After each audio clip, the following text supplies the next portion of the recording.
You want to really address the problems that those must-have skills are solving and how that candidate has solved it in the past. In the world of customer success, where I currently reside, it would be, okay, this person has worked with customers and they actually are really good at turning grumpy customers around, and they have done this with XYZ impact on the business. When you are looking for somebody who's really good at dealing with like escalations type stuff, it is solving a problem for you. It's a must-have skill to have dealt with escalations and things like that.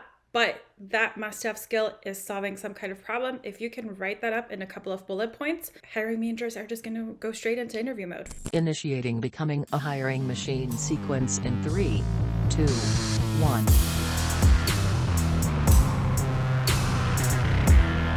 Hey everyone, it's Sam Keenly, and welcome back to Becoming a Hiring Machine. This is the show dedicated to fixing recruitment by going beyond saying what needs to change and instead teaches you how to make that change. Today we've got a great Tactical Tuesday episode ahead of us, but before we get into that, I want to tell you a little bit about the show. Essentially, we have shows within the show here.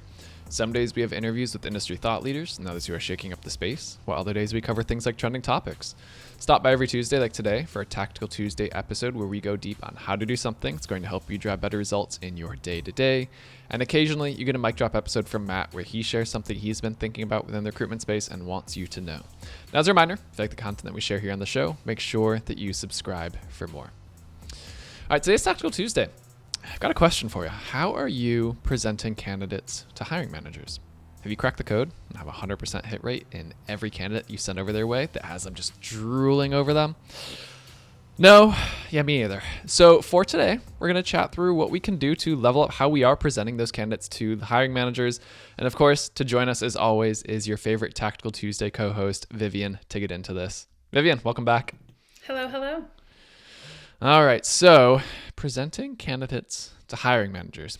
You sent one our way last week, and it was one of those that it seems like it should be a, well, no duh, or an easy thing, but when you really start to think about it, there are so many different ways that we could be doing it, that we shouldn't be doing it, that, as times change, communication preferences change, all these variables come into play that we might not always be thinking about. So yeah, let's start with what are your thoughts overall on like how should we be thinking about this approach? I think the best way to do it is to really write out in bullet points, this is how the candidate meets your must-have criteria. Because you can send a bunch of bullet points and things like that, and you can say, well, it's obvious based on the resume. Let's be real here for a second, dear recruiters.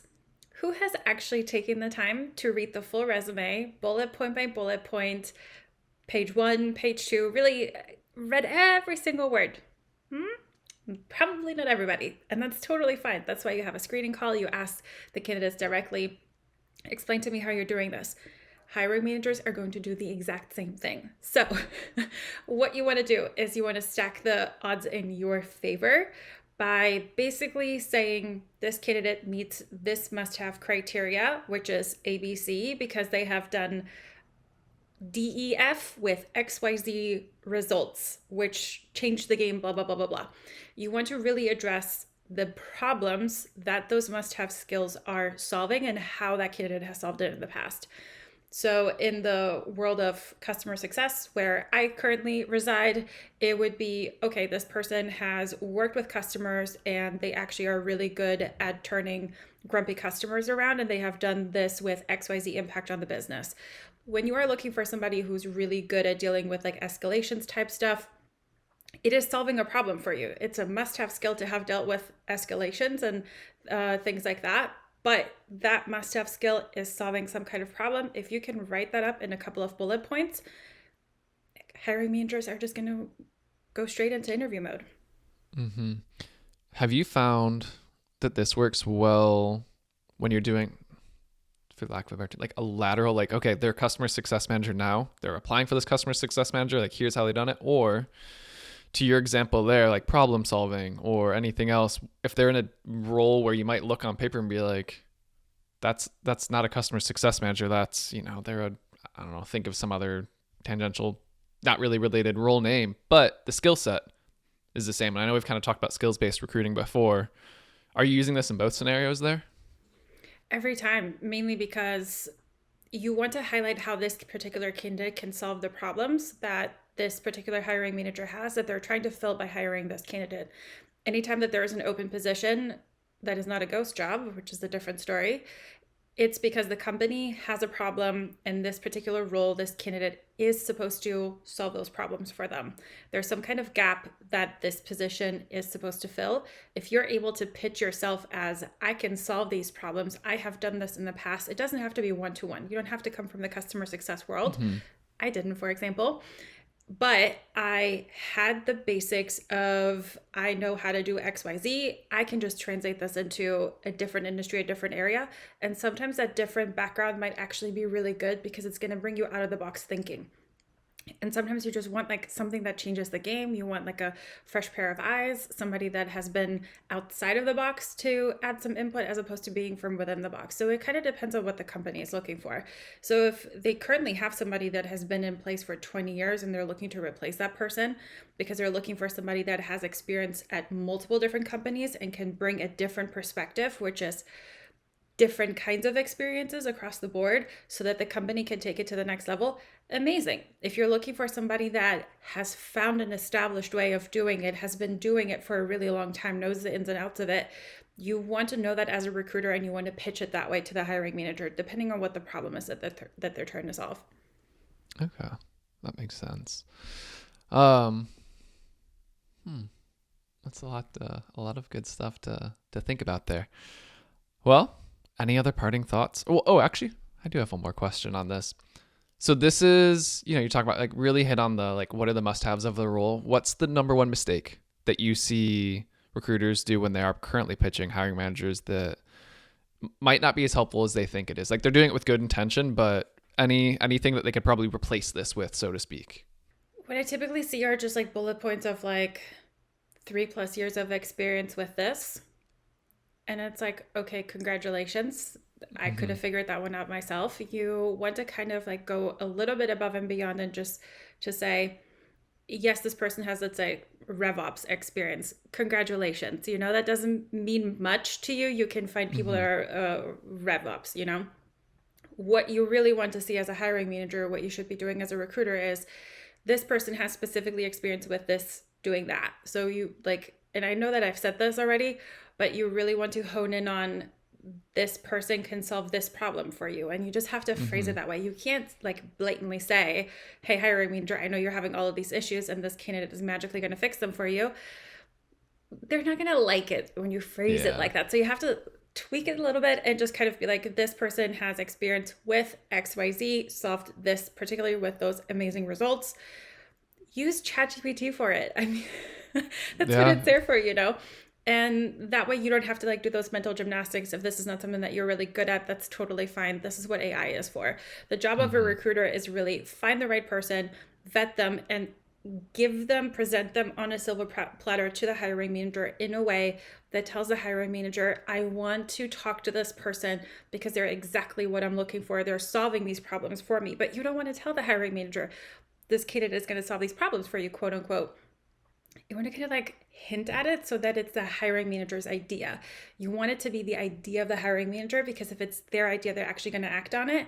If you feed somebody an idea, they're going to be very resistant to it. But that's life advice, Yeah, we're getting into psychology there. That whole concept. So, okay, I like it. Yeah, it's go beyond the platitudes. It's almost like get them to the so what point, because that is what they need to know at the end. Is like, not just cool, you have the experience, but like, so what does this mean for me? They're going to help drive these results. Is this going to help translate to XYZ, like you said? So, okay, I like this. Well, this is a good one. This is, as we say, it's one of those things that I think we all just kind of go through the motions of. Once we figure out once, we're going to keep sticking to it. But these are also the things that, you can get 1% better every day. And these will add up to really making your efforts that much more impactful at the end of the day. 1000%. And if you want to go a little bit above and beyond as a recruiter on this one, also kind of explain why this person would fit into the company culture. Every company culture is going to be a little bit different. And you already had a conversation with a particular candidate, so you can evaluate based on what I know as an outsider to the candidate, outsider to the company and the hiring manager. They seem to be a good fit personality-wise. I think you guys are going to work really well together. Screen for that, mention it. You can kind of mention it of like, okay, I know this company is a very collaborative kind of culture, but they're also looking for people that are very self-motivated, driven. They identify a problem, they just go and solve it. They don't ask for permission, they don't raise it or whatever. They just go and jump at it, right? If this is the type of company that it is, you're looking for somebody that is able to do the same thing, that has experience in that. You can sprinkle that throughout, and even how you present that particular candidate, as they have solved this problem by identifying and just fixing it. They didn't ask for permission. If you just include that even there, and I kind of like sprinkled in there, you don't have to specifically say, I think this person would fit great into your team based on blah, blah, blah. The way that you present that candidate and how they add value, that's already going to tell a little bit about how that candidate is going to fit into the team. And it's a really good thing to do, because then you start to get the hiring manager to visualize what it might be like to have that candidate work there.